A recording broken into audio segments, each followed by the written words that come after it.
Rádio Piauí.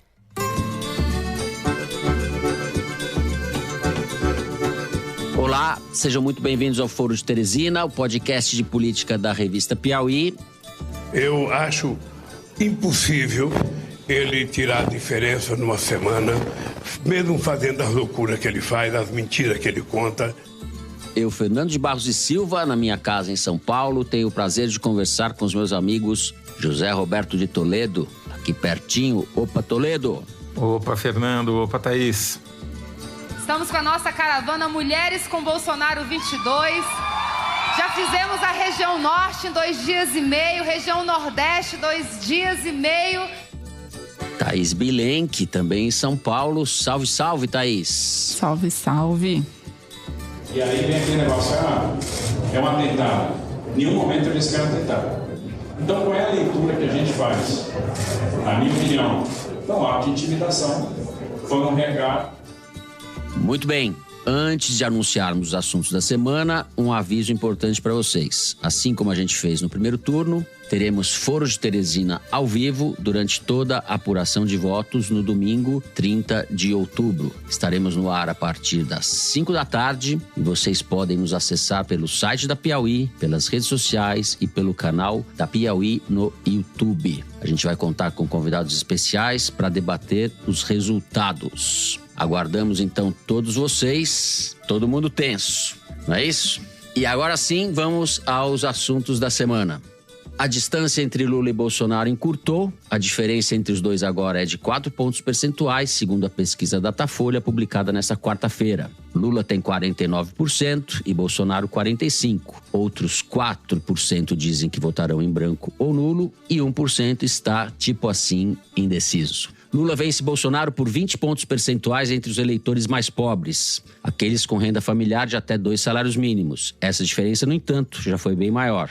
A recuperação relativa de Bolsonaro entre esses eleitores, que são praticamente metade do eleitorado total, tem a ver com a enxurrada de dinheiro que passou a jorrar dos cofres públicos depois do primeiro turno. O Bolsonaro antecipou parcelas do Auxílio Brasil e do Vale Gás, antecipou o auxílio para caminhoneiros e taxistas, liberou 1 bilhão e 800 milhões de reais em empréstimos da Caixa Econômica para beneficiários dos programas sociais e liberou o Fundo de Garantia Futuro a ser recebido para financiamento da casa própria entre os mais pobres. A isso se soma a emenda constitucional que havia elevado para R$ 600 o Auxílio Brasil até dezembro próximo e a suspensão de impostos que fez cair artificialmente o preço da gasolina. Está em curso um mega estelionato patrocinado com dinheiro público para reeleger o capitão. Nós vamos falar disso, se vai reeleger ou não, o Toledo vai dizer, no primeiro bloco. A seguir, no segundo, a gente vai tratar das dificuldades de Lula para ampliar seu eleitorado até agora. Nessa semana, o petista publicou a sua carta aos evangélicos,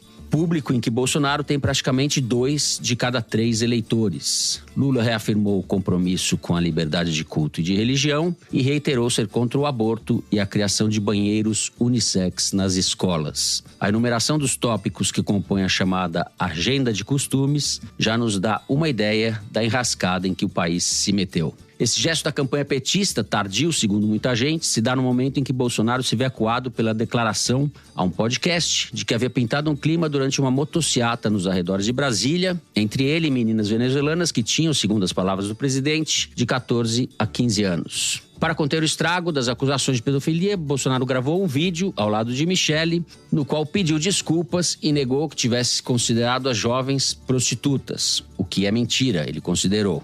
Por fim, no terceiro bloco, a gente dá um giro pelo país para falar das eleições em alguns estados. Em São Paulo, o líder das pesquisas, Tarcísio de Freitas, anunciou que pretende adotar o mesmo modelo de Wilson Witzel na área de segurança, acabando com a Secretaria de Segurança Pública para dar ao chefe da Polícia Civil e ao comandante da Polícia Militar status de secretários. No Rio Grande do Sul, Eduardo Leite ultrapassou Onyx Lorenzoni e pode voltar ao Palácio Piratini. A Thaís ainda vai comentar como anda o cenário da disputa no Amazonas. É isso, vem com a gente.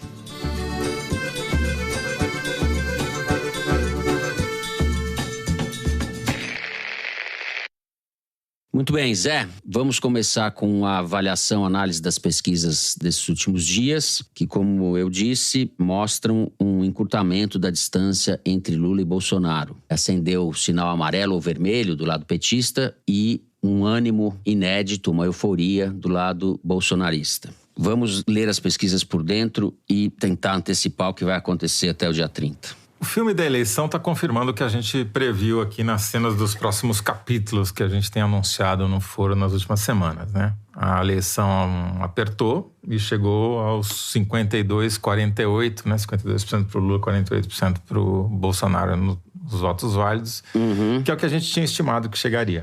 A gente previu essa aproximação do Bolsonaro baseado num único indicador: a melhora acentuada da avaliação do governo ao longo de outubro. Então, o Ótimo e Bom cresceu 8 pontos em 3 semanas, né? E essa melhora não é fruto só de propaganda vazia. Tem base no aquecimento do consumo que veio por conta de alguns fatores externos, mas principalmente por causa do estelionato eleitoral muito bem cronometrado pelo Paulo Guedes. Então, só desde o primeiro turno, você já elencou, mas eu vou repetir para as pessoas guardarem. Certo. Ele já antecipou o pagamento do Auxílio Brasil, ele incluiu mais 500 mil famílias no Auxílio Brasil, anunciou um programa de refinanciamento de dívidas dessas famílias. A Caixa Econômica Federal começou a depositar centenas de milhões de reais em empréstimo consignado, lastreado no Auxílio Brasil. E acabou de lançar esse programa de crédito habitacional baseado num FGTS que as pessoas nem receberam ainda. Se isso daí não é estelionato, não sei como chamar. Agora, por que isso faz diferença? Porque isso tornou o custo da mudança, ou seja, a decisão do eleitorado trocar de presidente, mais caro. Tem um custo. Quando você decide mudar alguma coisa, sempre tem um custo, né? Você sempre olha e fala, bom, mas se eu mudar, eu vou perder alguma coisa. Quando você aumenta o capital que o governo tem, ou deu, literalmente nesse caso, você tornou mais cara a decisão do eleitor de votar para mudar. Principalmente para o eleitor volúvel, aquele que admite votar tanto no Lula quanto no Bolsonaro, que agora já são apenas 7%, eram 10% na semana passada.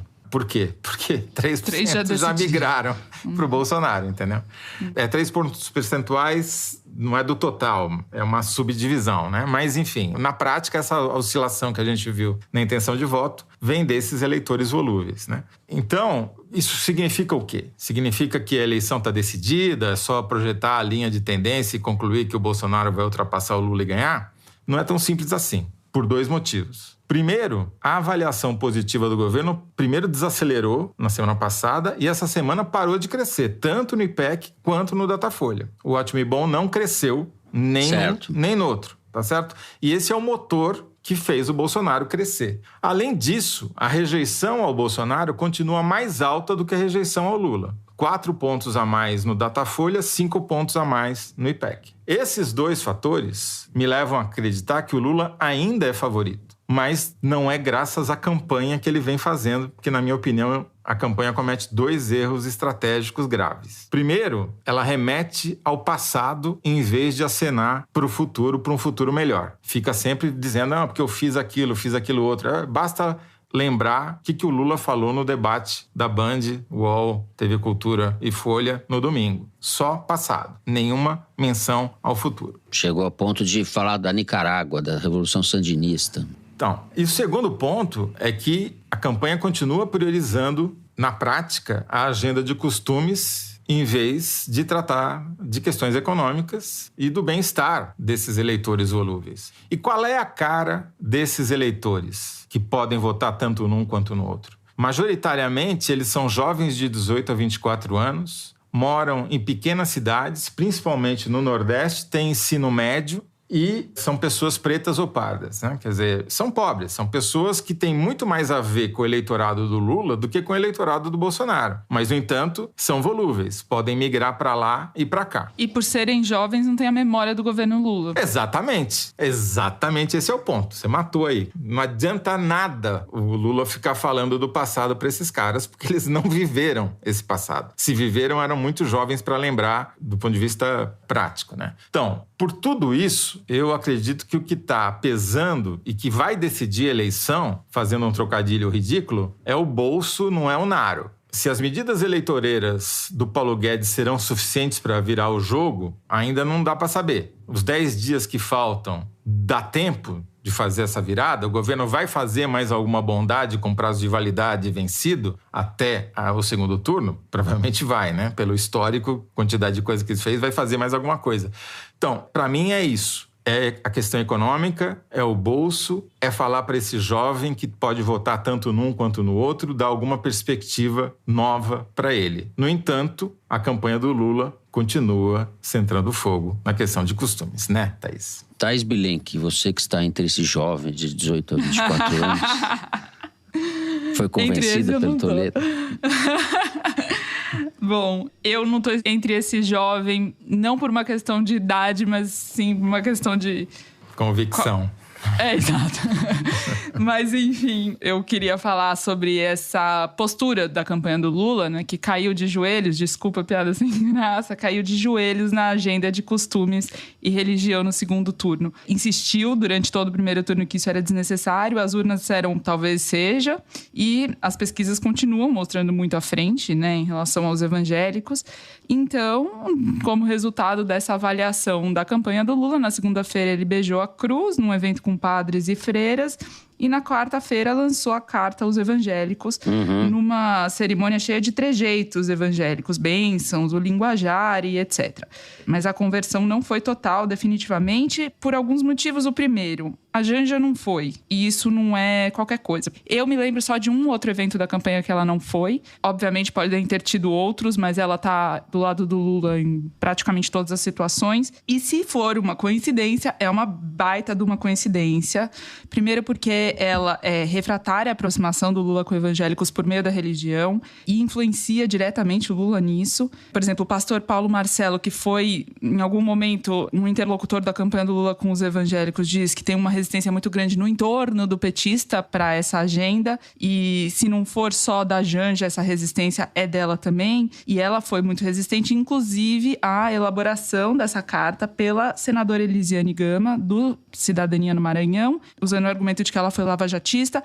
A Elisiane Gama é evangélica, filha de pai pastor da Assembleia de Deus, a mãe crente fervorosa, tem marcas no joelho de tanto orar. Ela escreveu essa carta junto com Flávio Dino, eleito senador pelo Maranhão, ex-governador, que também não foi no evento de quarta-feira. Eu perguntei para a Elisiane sobre a ausência da Janja e o significado disso. Ela falou, era para ter vindo, eu insisti muito com ela, porque a questão da família, a presença da família para um candidato é fundamental para dialogar com o segmento evangélico, o segmento religioso de forma geral. Tanto é que, segundo a Elisiane, por sugestão dela, o Lula passou a falar muito mais sobre a família dele, netos, bisnetos, esposa, filhos, etc., no discurso, embora não tenha trazido eles para o palanque propriamente. Falando que avô, que até bisavô, etc. Ele tem falado muito isso agora. Exatamente. Que é um apelo aí que quem está preocupado com esse público faz a ele. Gente, apurando mais essa história, me deparei com uma nota de repúdio que o Conselho Político das Igrejas Evangélicas Assembleia de Deus do Maranhão soltou contra a Elisiane Gama por apoiar o Lula e não o candidato da igreja, que é o Bolsonaro. Diz o texto que é público e notório que a senadora caminha na direção contrária aos bons costumes da família tradicional e do combate à corrupção, entre outros pontos mais. Como disse o Flávio Dino, a perseguição sim é anticristã.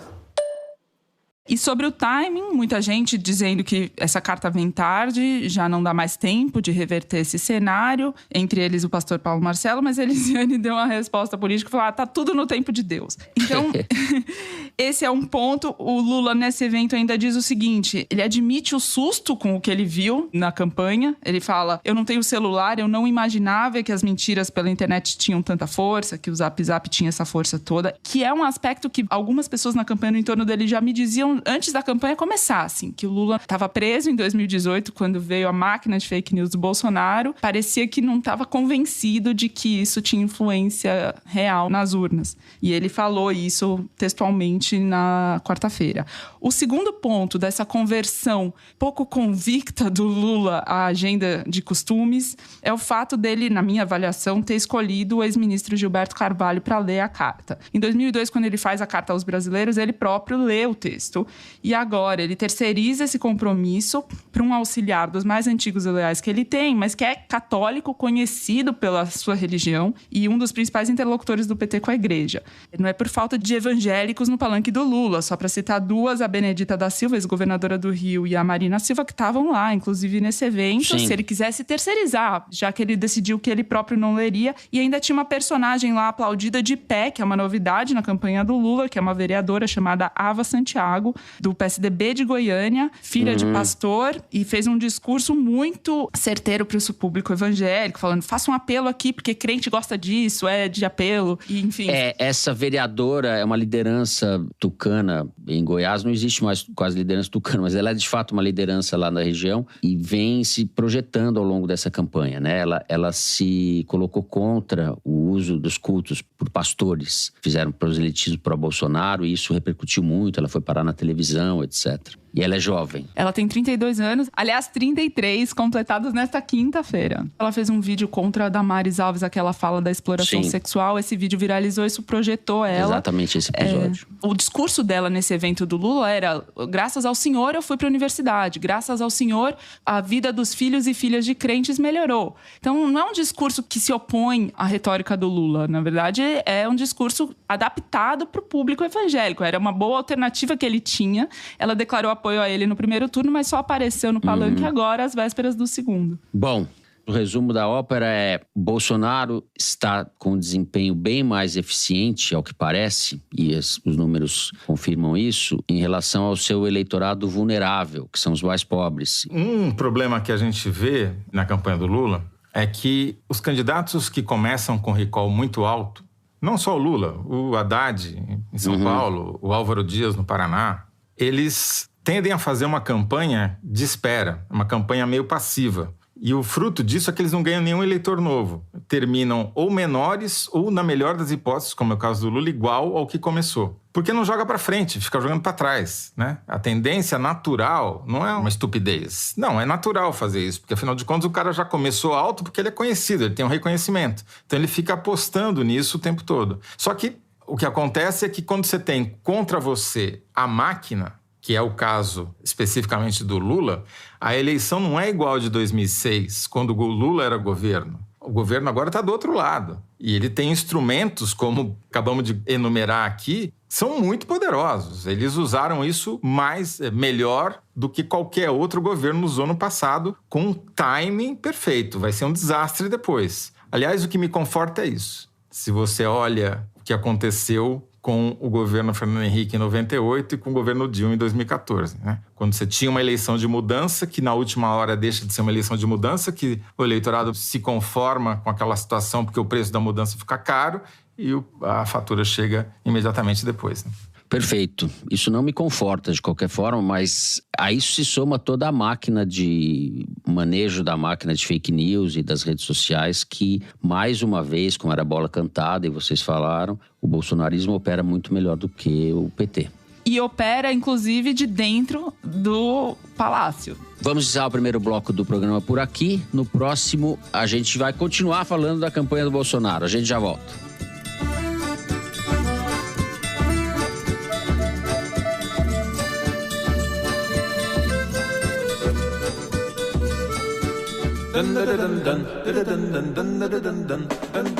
Ouvintes do Foro de Teresina que estudam em universidades públicas da Grande São Paulo podem ganhar ingressos para o Festival Piauí de Jornalismo.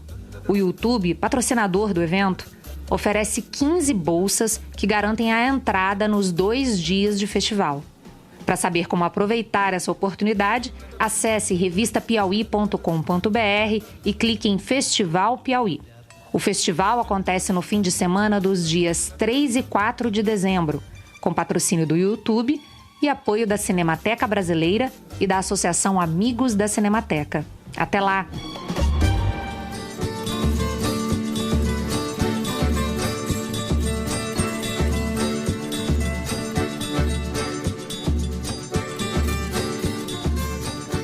Muito bem, vamos continuar tratando da campanha do Bolsonaro. Além de todas as medidas na área econômica que eu mencionei na abertura e o Toledo reiterou no bloco anterior, o Bolsonaro tem feito com uma campanha muito forte no público evangélico, entre os pastores e muito pulverizada. Isso tem um efeito muito grande. E tem usado ainda mais a participação da Michelle na campanha, né, Thaís? Você acompanhou, salvo engano deste apresentador, um evento da Michelle quarta-feira com mulheres em São Paulo. A Michelle tem viajado vários estados no Nordeste, especialmente, para tentar diminuir a diferença do Bolsonaro para o Lula lá. E aqui em São Paulo, ela veio na quarta-feira fazer um evento com o Tarcísio de Freitas, que é candidato a governador do Bolsonaro. E se o evento do Lula na quarta de manhã, também em São Paulo, aconteceu numa sala de hotel com alguns pastores e alguns dirigentes políticos, na quarta-feira à tarde, esse evento do bolsonarismo mobilizou um grupo grande de eleitoras, sobretudo mulheres, fervorosas, muito bem arrumadas, todas com uma preocupação estética, assim, na fila lá fora. Isso chamou a atenção, a preocupação em estar bem apresentadas. Era o evento Mulheres com Bolsonaro, e eu conversei com várias delas na fila, e aposentada, empresária do agro, dona de casa, todas elencam os mesmos atributos para explicar a admiração que elas têm pela Michelle e o apoio que elas dão ao Bolsonaro. Para Michelle, sempre. Primeira coisa, é linda, e segundo, defende a família. A estudante Andressa Pereira, por exemplo, de Marília, 16 anos, disse que nem ficou sabendo da história do Pintou um Clima. Uma amiga dela, Ana Binato, universitária, tentou ainda arriscou uma explicação para o que ele quis dizer e tal. Enfim, lavando as mãos totalmente do Bolsonaro nesses episódios em que ele revela sua visão de mundo. Eu conversei com a Belinda Mandelbaum, que é chefe do Departamento de Psicologia Social e do Trabalho do Instituto de Psicologia da USP, para entender como é que o Bolsonaro tem adesão com a retórica dele e com a atitude dele. Primeiro, esse episódio do Pintou um Clima, no entendimento da Belinda, revela especialmente quem ele é, né? Segundo ela, foi um grande lapso, um grande ato falho, porque ele vê adolescentes arrumadas na rua, estão se oferecendo sexualmente. É a visão de mundo dele, porque elas, na verdade, estavam num concurso de beleza. E se são venezuelanas, daí ele faz a ginástica retórica dele para dizer que, então, prostituição de menor de idade é produto da esquerda e do comunismo. Faz parte dessa tentativa de associar a esquerda à depravação moral, sexual, qualquer tipo de depravação. Mas como é que isso gera adesão na população? A pergunta que eu fiz para ela. Bom, a Belinda estuda famílias, né? É especialista nisso e fica muito atenta exatamente a esse discurso. O modelo da Michelle e do Bolsonaro de família é reacionário e retrógrado, na opinião dela, e é anterior ao reconhecimento da antropologia e da história de que família, na verdade, é uma construção social, não tem nada de divino ou natural. Menos da metade das famílias brasileiras eram formadas por pai, mãe, heterossexuais com filhos. Inclusive, o pai da Andressa, essa menina com quem eu conversei lá, tinha autorizado ela e a mãe a viajarem para a capital para poder participar desse evento. E esse discurso da Michelle que ela repetiu na quarta-feira, de que a mulher é uma ajudadora do marido, na verdade, na interpretação da Belinda, é violento, porque a maioria das mulheres, na verdade, é pobre e trabalha 3 turnos, não tem tempo de ser ajudadora do marido. E esse modelo de família doriana, que é impingido pelas igrejas, pela publicidade, até pela política, cria uma percepção na população de que se você não corresponde a esse padrão, você é desajustado. Arquétipos do patriarcado, né? Exatamente. É disso que se trata. Exatamente. Ficção. E, para Belinda, esses arquétipos fazem boa parte da sociedade voltar por culpa. Culpa de não atender a esse modelo e por idealizar esse modelo que não atende. É uma população, em boa parte, que não gosta de ser pobre, que não gosta da sua realidade cotidiana, prefere se espelhar nessas figuras idealizadas, frente às quais se sente culpada, mas também inspiradas. Quer dizer, quase um refúgio infantilizante, né? Uma regressão. Porque, por exemplo, a Michelle constrói a figura dela com aquela memorável fantasia de Branca de Neve, ao lado de quem? Da Damares Alves, claro. No fundo, Bolsonaro, a Damares e os seus defensores da família cristã brasileira, eles não têm nada do que eles pregam, né? O Bolsonaro está no 3º casamento, o filho do 2º casamento nem tinha um casamento ainda quando nasceu. A Damares tem uma filha que não tem pai, também diz que sofreu muita violência.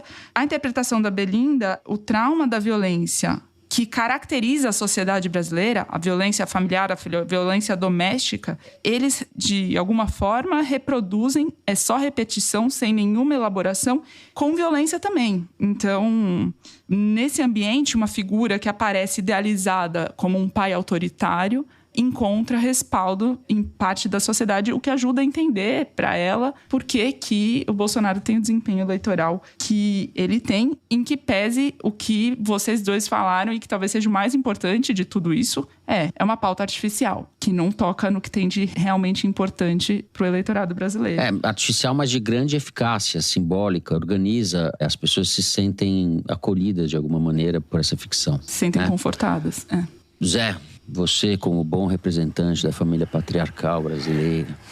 Sim, eu que não tenho filhos, casei 3 vezes. O que eu acrescentaria à exposição excelente que a Thaís acabou de fazer? O bolsonarismo domina as plataformas digitais de uma maneira que o PT e a campanha do Lula nem sequer sonham em fazer. Isso não é de agora. Isso vem de há muitos anos. Vem de antes da campanha de 2018. Eu fiquei chocado ao ser lembrado pela Thaís hoje de que o Lula não tem celular. Se você não tem celular, você não está mergulhado dentro das redes. E de tudo que ela tem de ruim. Portanto, você não tem noção do tamanho do problema, né? Eu pedi para a Arquimedes fazer um levantamento, para mim, da diferença de penetração do Bolsonaro e do Lula nas redes sociais, por rede, para mostrar como é diferente. Então, no Facebook, que é onde talvez o Bolsonaro tenha começado isso, e a gente tem exemplos. O Ceará, o deputado federal mais votado, foi um garoto que, em 2018, já tinha sido eleito deputado estadual e que, antes disso, era um youtuber que tinha a pretensão de ser um Whindersson Nunes e que não deu certo. Eu entrevistei ele na campanha de 2018 ainda, e ele não era nada. Começou a fazer vídeos no Facebook apoiando o Bolsonaro. Os vídeos tiveram milhões de visualizações. Ele percebeu que essa nova carreira dele, abandonou a faculdade de economia, abandonou até os planos de se tornar policial militar e entrou pela política e vai parar em Brasília o ano que vem, né? E vai dar o que falar, porque ele é do balacobaco, como outros que também se projetaram pelas redes. Mas voltando aqui ao Facebook do Bolsonaro. Total de interações. Um período que vai nos últimos meses. 60 milhões de interações do Bolsonaro contra 25 milhões de interações do Lula. Ou seja, 70-30. 70% a 30%, né? Nessa proporção. Aí você pega o Instagram. É 2/3, 33% de interações do Lula, 66% de interações do Bolsonaro. Só vai mudar no Twitter. E é engraçado, porque no Twitter tá dando 52-48 pro Lula. Eu poderia dizer aqui que descobrimos uma técnica revolucionária de medir a intenção de voto através do Twitter, mas é apenas coincidência, tá certo? Não vamos ganhar dinheiro falsificando dados. Bom, isso sem falar do WhatsApp, né? Das redes bolsonaristas no WhatsApp, que são mais difíceis de medir, que a Palver lá avalia, e lá, né? Também são muito importantes, são muito mais difíceis de saber o que está acontecendo, e que a gente sabe que a interação do Bolsonaro, pelo menos nos grupos públicos monitorados pela Palver, por TSE, é significativamente maior que a do Lula também. Então, não é uma coisa que foi construída ontem, nem anteontem, nem em 2018. Ela foi construída com muita antecedência. E faz muita diferença o tempo que você tem de permanência nas redes, desde quando você vem. Esse histórico faz diferença. Todos os candidatos a deputado que tentaram criar uma rede social para se eleger este ano não tiveram sucesso. Só tiveram sucesso aqueles que já tinham construído isso com muita antecedência, né? Então, essa visão imediatista da esquerda, utilitarista da rede, é que ferra tudo, porque não é assim que as coisas funcionam. Nesse aspecto, o bolsonarismo tem uma compreensão muito melhor de como atuar nas redes. Mas não é só isso. Eu acho que o Carlos Bolsonaro está provando nessa eleição que é um marqueteiro dos mais competentes. Mas chegamos a esse dia. Porque ele é o arquiteto de toda essa estratégia, ele que começou isso lá atrás, e não se atém apenas a isso. Eu estava lá no debate da Band, ele deu um show no debate. Ele mudou 180 graus a atuação do pai no meio do debate. Ele gesticulava, dizendo para onde o pai tinha que andar, o que ele tinha que dizer fazia assim com os dedos, um indicador sobre o outro, girando para ele mudar de assunto quando ele começava a falar de alguma coisa que não interessava, mandava ele parar de falar para controlar o tempo. Enfim, ele dirigiu o pai como um ator no palco e virou, né? O Bolsonaro perdeu para o Lula claramente o primeiro bloco, o primeiro confronto direto entre eles. O segundo bloco foi dos blocos dos jornalistas ali, não apita muito. E no terceiro, ele massacrou o Lula. Deixou o Lula falando de Nicarágua, Petrobras e corrupção, que é tudo que o Lula não deveria falar. Para piorar ainda mais, ficou 5 minutos no monólogo no final, porque o Lula queimou seu tempo falando bobagem. E ele teve a última palavra sem o Lula poder redarguir. E tudo isso, eu estava lá, foi obra do Carlos. Então, isso faz diferença numa reta final de campanha, né? Não tem ninguém na campanha do Lula que tenha o poder que o Carlos tem sobre o pai. Ninguém é tão respeitado pelo Lula a ponto de seguir as orientações como o Bolsonaro segue do Carlos, entendeu? Isso até vazou num vídeo antes de começar o debate, quando o Lula sobe no palco e o fotógrafo que o acompanha há muitos anos começa a orientá-lo para que câmera ele tinha que olhar, o que ele tinha que fazer, e ele, como tem muita intimidade com o fotógrafo, faz uma piada. Diz, você não entende porra nenhuma. E aí os bolsonaristas pegaram esse vídeo e viralizaram, mostrando que o Lula não respeita as pessoas. Na verdade, ele estava sacaneando, estava fazendo uma brincadeira, mas até isso teve nesse debate, né? E a gente vê pelo Datafolha que, embora tenha dado um empate na avaliação de quem ganhou, teve mais mudança de voto de gente que votava no Lula e mudou de voto do que o contrário. Especialmente entre quem assistiu o debate até o final, porque essa virada do Bolsonaro aconteceu no final. Sim, mas o debate foi cedo, né? Começou às 8, então eu acho que tinha mais gente no final do que costuma ter nos debates que terminam 1h da manhã. Mas a audiência foi mais baixa, né? Mais baixa, mas... Não significativamente não, porque nesses casos a audiência no YouTube é tão ou mais importante do que a audiência... No Ibope foi pouquinha a diferença e no YouTube bateu recorde de audiência. E sem falar na presença do Moro, né? Nessa nova fase da relação entre Moro e Bolsonaro. Ridículo, pelo amor de Deus. Papagaio de pirata do Bolsonaro. Papagaio de pirata, mas emplacou uma pergunta, né? A pergunta sobre a transferência do Marcola para presídio federal em 2006. Depois, na entrevista que o Bolsonaro dá no final, quando perguntam para ele qualquer coisa, ele fala, Moro, fala aqui. Aí o Moro repetiu exatamente a pergunta como ele tinha formulado. Uma nova tentativa de sociedade dos dois, né? Da pauta de costumes que o Bolsonaro representa com a pauta anticorrupção que o Moro representa, sabe-se lá como, mas representa. E ele fechou o círculo, né, do ponto de vista dele, voltou ao lugar de origem. Isso tudo que vocês falaram nesse bloco me fez lembrar de um ensaio que saiu na Piauí, foi publicado num livro que chama Pequenos Fascismos, Grandes Negócios, Bolsonarismo como Empreendedorismo. O Bolsonaro está conectado nessa mentalidade de que é cada um por si, a gente tem que vencer, etc. Em tudo isso que vocês estão falando, vocês falaram essa mentalidade do empreendedorismo completamente selvagem, dessa coisa sem amarras. Você vai pro garimpo, você acelera, você faz isso, faz aquilo. O Bolsonaro parece que está conectado com a dissolução da sociedade brasileira, sabe? Ele está dando uma resposta para essa sociedade continuar olhando para frente, mesmo que ela esteja se desmanchando. Essa é a impressão que eu tenho. Ele oferece essa perspectiva para as pessoas, para o futuro. E talvez o Lula não ofereça mais, né? Temos que ficar um pouco pessimista demais aqui. O Toledo fez uma ressalva otimista no primeiro bloco, dizendo nem tudo está perdido, o Lula ainda é favorito. Vou deixar essa fala claudicante e sombria, ao contrário da fala do Toledo, que foi límpida e otimista no final. Já fui acusado de tudo, mas de otimista é a primeira vez. Não, já te acusei outras vezes, a cada 6 meses. Essa eleição está quebrando todos os paradigmas desta bancada e deste Brasil. Todos os paradigmas. Bom, a gente vai encerrar então o segundo bloco do programa por aqui. Vamos